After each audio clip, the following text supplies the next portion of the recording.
Aunty আপনি হাত use করতে পারেন, দেখুন না সবাই হাত দিয়েই খাচ্ছে কিন্তু এখানে।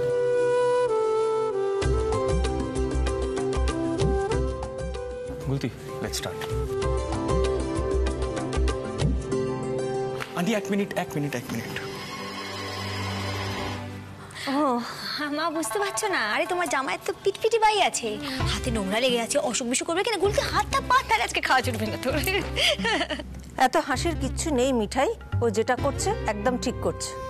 এসব এখন আমরাও ব্যবহার করি, কত রকম সব অসুখ বিসুখ হচ্ছে আজকাল। হাতটা পাতো।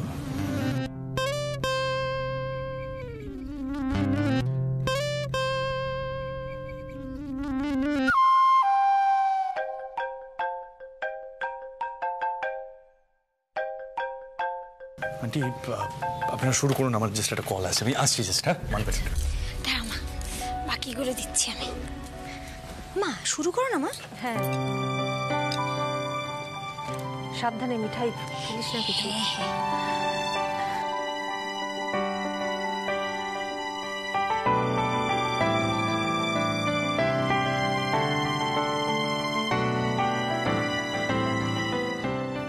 হ্যাঁ রে মিঠাই, জামাই আজকাল তোর খুব যত্ন আত্তি করে তাই না? সে তো বরাবরই খেয়াল রাখতো মা, যখন বিয়ে মানতো না তখনও কোনো অযত্ন করেনি। না তা করেনি, তবে ইদানিং ওকে একটু মানে অন্যরকম হয়ে গেছে। মানে তোর কিসে ভালো লাগবে কিসে খারাপ লাগবে এসব দিকে কিন্তু খুব খেয়াল রাখে। না গোপালের কাছে আমার আর কিচ্ছু চাইবার নেই, উনি আমাকে সব দিয়েছেন। বিশ্বাস কর আমি কোনোদিন ভাবতে পারিনি আমার কপালে এত সৌভাগ্য হবে। জামাইবাবুর মতো ভালো মানুষ একটা হয় না। জামাইবাবু কিন্তু মিঠাইয়ের দিকে খুব ভালোবাসে, সেটা দেখলেই বোঝা যায়, তাই না বড় মা?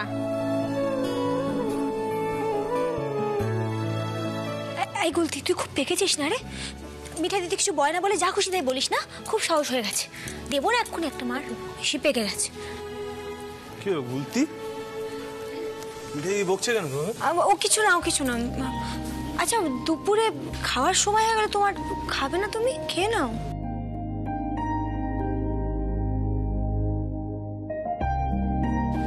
দিলাম তো ভাত।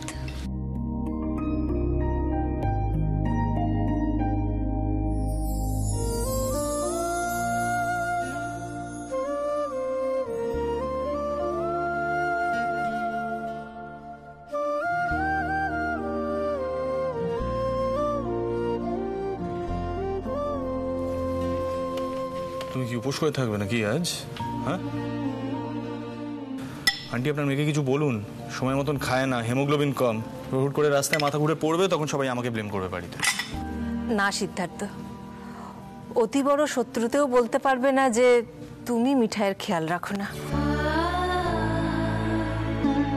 তুমি সত্যি আরতি দিচ্ছিলে। আমি তোমায় আশীর্বাদ করি সিদ্ধার্থ, গোপাল তোমায় খুব সুখী করুন, দীর্ঘায়ু হও তুমি, খুব খুব ভালো থেকো।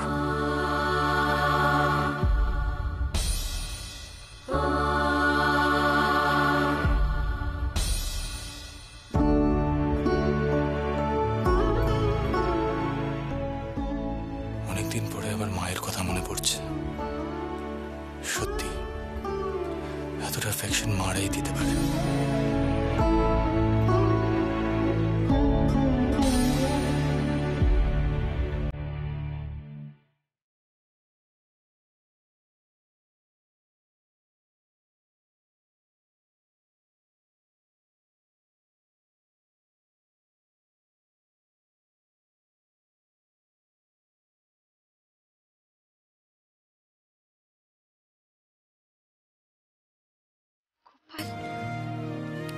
তুই আমাকে এত কিছু দিলে, যেভাবে দাদুর নাতি মার যত্ন করছে,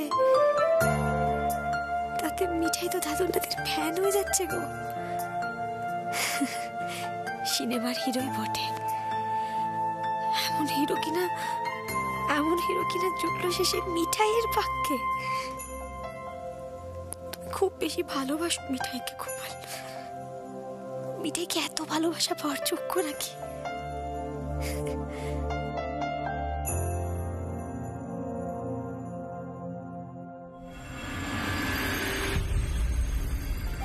না না পার্বতী, অতবার করে বলতে হবে না। আরে বাবা, শাশুড়ির জন্য জামাই তো এইটুকু করবেই। জামাই তো ছেলের মতোই নাকি? হ্যাঁ শোনো, আমি বরাবর জানতাম ওই ছোকরা বাইরে ওরকম কাঠখোট্টা হলেও কি হবে, ভেতরে একটা নরম মন রয়েছে। হ্যাঁ, বড় বৌমার প্রকৃতিটা পেয়েছে না। আচ্ছা শোনো, তোমাদের হরিদ্বার ঘোরা হয়ে গেলে এইখানে এসে কদিন মেয়ে জামাইয়ের সংসারে থেকে যাও। হ্যাঁ, এখন রাখছি বুঝলে, সিদ্ধার্থ আর মিঠাইয়ের আসার সময় হয়ে গেছে। হ্যাঁ, পার্বতী আন্টি না? দাদাই, সত্যি আমরা কেউ কখনো ভাবতে পেরেছি আমাদের সিট চনাই থেকে পার্বতী আন্টিকে নিয়ে এসে সারা কলকাতা ঘোরাচ্ছে? সত্যি দিদিয়া, আমাদের দাদাভাইটা কত পাল্টে গেছে না? যাক, এই সুযোগে অন্তত মিঠাই আর দাদাভাই একটু বেরোলো। নাহলে তো মিঠাইকে সবসময় পার্টির জন্য রেডি হতে হয়। ও যে ড্রেসগুলো পছন্দ করে না, ওকে সেগুলোই পরতে হয়। গাদা গাদা ইংলিশ বলতে হয়। আর ও তো এসব একদম এনজয় করে না। না, ঠিক বলেছিস। আমার মনে হয় দাদা ভাইও না সেটা ফিল করেছে, জানিস? হ্যাঁ, আমারও তাই মনে হয়। নাহলে সিদ্ধার্থ দুম করে পার্বতীকে মিঠাইয়ের জন্য নিয়ে আসবে কেন? দাদাই, তুমি কি জানো আমাদের দাদা ভাই মিঠাইকে নিয়ে বড়দিনের আলো দেখাতে নিয়ে গেছিল? হ্যাঁ, বলো কি? ইয়েস। আর আমার না ব্যাপারটা এত ভালো লেগেছে। থামা, ওকে থামা, নাহলে কিন্তু ব্যাপারটা আবার রুদ্রদা অব্দি চলে যাবে। দাদাই, জানো তো ভাইয়াও কিন্তু স্ত্রীকে নিয়ে বেরিয়েছিল। তাই নাকি? বাবা বাবা বাবা, এ তো ভারী ভালো কথা। মাঝখান থেকে তোমাদের ঠাম্মিকেই খালি নিয়ে যাওয়া হলো না এবার। না গো দাদাই, কেউ কাউকে নিয়ে যায়নি। আসলে আমরা ওই রাস্তা দিয়ে যাচ্ছিলাম তো আলো টালো দিয়ে সাজানো দেখে নেমে পড়েছিলাম জাস্ট। আরে এসো এসো এসো, শোনো, এইমাত্র পার্বতী ফোন করেছিল। তারা তো আজ সন্ধ্যেবেলায় হরিদ্বার বেরিয়ে যাচ্ছে শুনলাম। মিঠাই, তোমার মা তো একেবারে জামাইয়ের প্রশংসায় পঞ্চমুখ, মন জয় করে নিয়েছে একেবারে।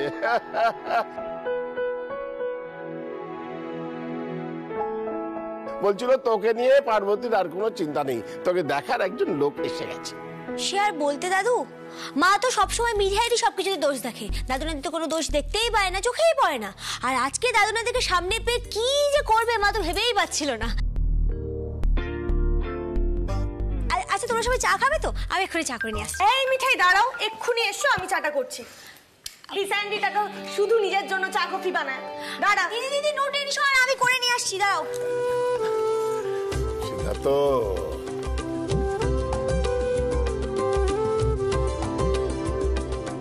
আজ তুমি যা করলে সিদ্ধার্থ, তাতে গর্বে আমার বুকটা ফুলে উঠছে। পার্বতীও খুব খুশি হয়েছে, বারবার বলছিল।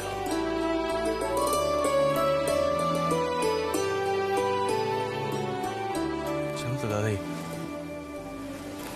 ভেবেছিলাম বড় হয়ে মাকে অনেক আনন্দ দেব, যাতে মা পুরনো কষ্টগুলো সব ভুলে যায়।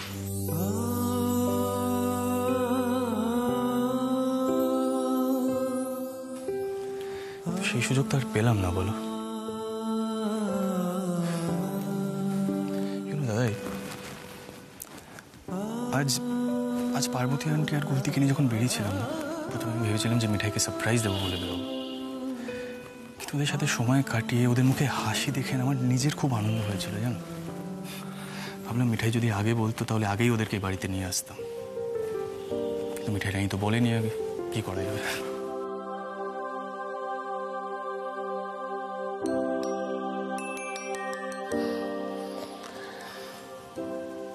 দাদু ভাই,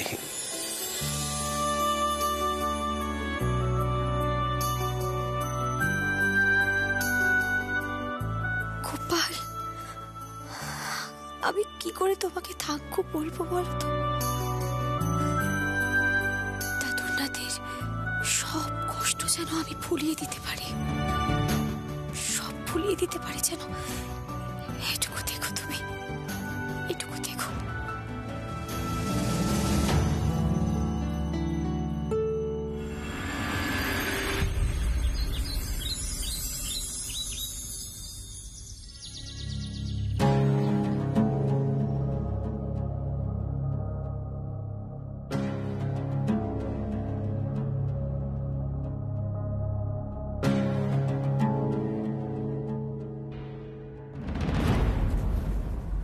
ও বাবা, আজ রাতুলানন্দ এত সকাল সকাল উঠে কি করছে? ঘুমের মধ্যে কোনো নতুন আইডিয়া এসেছে নাকি? কোনো ব্যাপার না রাতুল, ব্রিলিয়ান্ট লোকদের এরকম ঘুমের মধ্যে অনেক আইডিয়া আসে, তারপর সেগুলো নিয়ে সবাই। রাতুল, কি হয়েছে বলো তো? শ্রী, আমার পিএইচডি প্রপোজালটা ইউএস এর ইউনিভার্সিটিতে অ্যাকসেপ্ট করেছে, MSTE থেকে।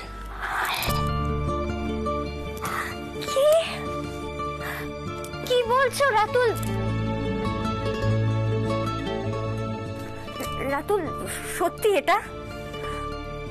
মানে ও মাই গড, MSTE তো রোবোটিক্স এর নাম্বার 1 রাতুল। না, জাস্ট ভাবতেই পারছি না আমি এত ব্রিলিয়ান্ট একজনের সাথে থাকি। হ্যাঁ, আসলে কখনো কোনো রকম শো অফ করো না, না? তুমি এরকম থমথমে মুখ করে বসে আছো কেন বলো তো? কাউকে জানাওনি নিশ্চয়ই এখনো? জিজু, আমি জানাচ্ছি সবাইকে। দিদি, না না না, Shri Shri Shri, please please please, তুমি তুমি প্লিজ বসো, প্লিজ। Seat seat. বসবো কি রাতুল? এত ভালো একটা খবর শোনার পর কে বসে থাকতে পারে বলো তো? আমার তো আনন্দে লাফাতে ইচ্ছে করছে। শ্রী, ব্যাপারটা অতটা সহজ নয়। সবার আগে আমাকে মুম্বাই যেতে হবে, ইউনিভার্সিটির রিপ্রেজেন্টেটিভদের সামনে নিজের প্রপোজাল নিয়ে বসতে হবে, বোঝাতে হবে আমি প্রজেক্টে কি করতে চাইছি না চাইছি, ফিউচারে আমার কি প্ল্যানস, সবটা জেনে নিই ওরা আমাকে গ্রিন সিগন্যাল দেবে। তার আগে এত লাফালাফি করার কোনো দরকার নেই। আর শ্রী, সত্যি কথা বলতে যদি আমি পিএইচডিটা কমপ্লিট করতে পারি তাহলে আমি এই দেশে আর সেটেল করতে পারবো না, ওখানেই থাকতে হবে।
রাতুল, এবার তোমার কাজের লেভেলটাই পুরো অন্যরকম হয়ে যাবে। এর থেকে বেশি আনন্দের আর কি হতে পারে? তোমার কোনো প্রবলেম হবে না? কোন প্রবলেমের কথা বলছো রাতুল? তুমি তো বলেছিলে তুমি যখন বিদেশে চলে যাবে আমাদের এই মিথ্যে বিয়েটা খুব স্বাভাবিকভাবে ভেঙে যাবে, কেউ তাতে কষ্টও পাবে না। বলেছিলাম, এখন তো অনেক কিছু পাল্টে গেছে, তাই না? ঠিক কি পাল্টে গেছে রাতুল?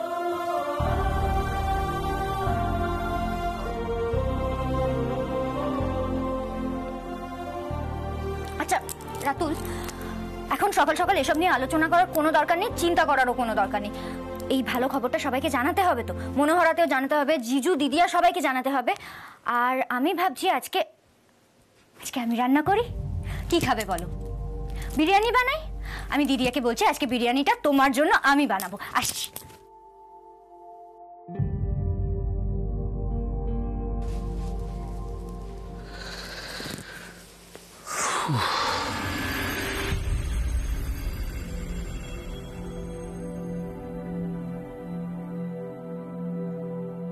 দিদিয়া বলছি একবার দেখে দে না রে, এই পেঁয়াজগুলোতে হয়ে যাবে না? মানে দাদা ভাই আর মিঠাইও আসবে, ওদেরকেও একটু টেস্ট করাবো। হয়ে যাবে তো? সিড মিঠাইকে নিয়ে আসছে? কই, আমাদের তো কিছু বললো না। না আসলে আমিই ডাকলাম। দাদা ভাই রাতুলের খবরটা শুনে খুব খুশি হয়েছে। ওই বলল অফিস থেকে ফেরার সময় একবার ঘুরে যাবে। এমনিতে নিপা তো মেঘনার বাড়ি যাচ্ছে, ও আসতে পারবে না, আর ছোটদারও কাজ আছে, তাই ভাবলাম দাদা ভাই আর মিঠাই। এ কি জিজু? কি রে দিদিয়া, তুই জিজুকে বিস্কিটও দিসনি? আমি নিয়ে আসছি। জিজু মেজগিন্নি বিস্কুট থাক, এখন লাগবে না।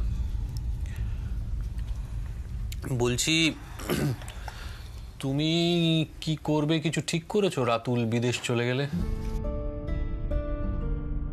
আমি কি করব মানে, গ্র্যাজুয়েশন তো এবছরই শেষ হয়ে যাবে, তারপর মাস্টার্স করব। তোমরা তো সবাই জানো আমি একাডেমিক্সেই থাকতে চাই।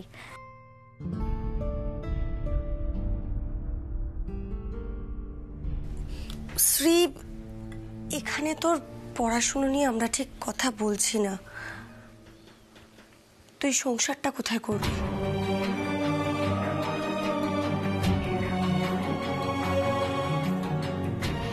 শ্রী, বলছি যে বৌদির কাছে কিন্তু আমি সবটাই শুনলাম, তবে লং ডিস্টেন্স সংসার করাটা কিন্তু বেশ চাপের, জানো তো? ও বাবা, তা ধারা এই সংসার নিয়ে এত আইডিয়া তোমার হলো কি করে? এই তো রুদ্রদা, সারাক্ষণ ক্রিমিনাল নিয়ে ঘাটাঘাটি করলে চলবে? আমিও তো মানুষ নাকি, আমার চোখেও সবকিছুই পড়ে। যাকে রুদ্রদা, তুমি রাতুলকে কংগ্রাচুলেট করো, ওই ইউএসএ তে খুব বড় একটা ইউনিভার্সিটিতে পিএইচডির চান্স পেয়ে গেছে। আমি যাই টুপিটা নিয়ে আসি। তাই নাকি রাতুল? আরে it's a great news, congratulations. তা খাওয়া দাওয়া কবে হচ্ছে রাজীব? আজই হচ্ছে রুদ্রদা, অফিস শেষ করে চলে এসো। আমি বিরিয়ানি বানাচ্ছি প্রথমবার। তুমি বিরিয়ানি বানাবে? তাহলে তো টেস্ট করতে আসতেই হবে আমাকে। কিন্তু এই রাজীব এত চুপচাপ কেন বলো তো? আর রাতুলেরই বা কি হলো? আরে এ তো ভালো খবর। আসলে কি বলো তো ভাই রুদ্র, কিছু কিছু খবর না আমাদের ভীষণ কনফিউজ করে দেয়। মানে খবরটা ভালো না খারাপ বোঝা খুব মুশকিল হয়ে যায়। রুডিদা, বলছি যে দাদার ওইসব হেয়ালি মার্কা কথার না মানে বের করার কোনো দরকার নেই। তোমাদের দেরি হয়ে যাচ্ছে না? হ্যাঁ, রাতে আমরা বিরিয়ানি খেতে খেতে ডিসকাশন করি, বেটার হয়। বেশ, সেই ভালো। ধারা, হ্যাঁ চলো, আমি রেডি। চলো। আর শ্রী, বলছি যে লং ডিস্টেন্স সংসারের সম্পর্কে যেটা বললাম সেটা কিন্তু মাথায় রেখো। যাকে চলো, আমাদের অনেক দেরি হয়ে যাচ্ছে, আজকে অ্যাটলিস্ট 4টে টপ লেভেলের মিটিং আছে। চলো। হ্যাঁ চলো চলো। এই ধারা, তুমি কি কথাটা সিরিয়াসলি বললে নাকি? না মানে ওই আমাদের সংসার টংসার করলে বলো, অনেক পেন্ডিং কেস আছে না, সেই কারণেই বলছিলাম। চলো। হ্যাঁ হ্যাঁ, দেরি হয়ে যাচ্ছে। শ্রী, একটা কথা সবার সামনেই জিজ্ঞাসা করছি, এই ইউনিভার্সিটিতে পিএইচডি করার সুযোগটা আমি নেব না নেব না? তোমার কি ইচ্ছে? মানে এখানে আমার ইচ্ছের কথা কেন উঠছে রাতুল?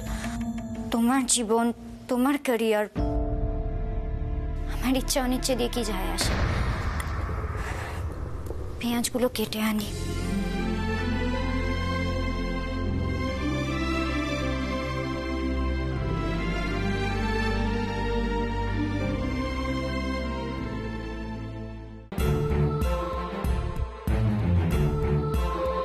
যদি আমি পিএইচডিটা কমপ্লিট করতে পারি তাহলে এই দেশে আর সেটেল করতে পারবো না। ওখানেই থাকতে হবে।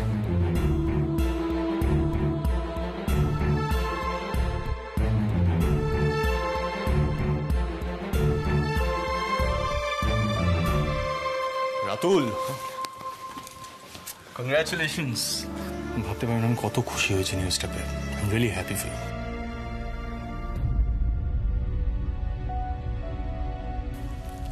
কি ব্যাপার বলো তো, সবাই তো চুপচাপ কেন? শ্রী কোথায়? ওই যে বিরিয়ানি বানাচ্ছে। ও বিরিয়ানি বানাচ্ছে নাকি জিদামা দিদি? ও জিদামা দিদি আমি আসছি না। মিঠাই, কাউকে আসতে হবে না। দেখছো না আমি দিদিয়াকেও আসতে দিইনি। কি হয়েছে বলো তো সবার? রাজীব কুমার কারো লেগ পুল করছে না, কিছু বলছে না, কি ব্যাপার? সিডি কিছুই হয়নি। এক কাজ করো, তোমরা আড্ডা শুরু করো, আমি শ্রীকে হেল্প করে আসছি। And coffee for you? Strong black coffee. I know that. Please sit. দিদি,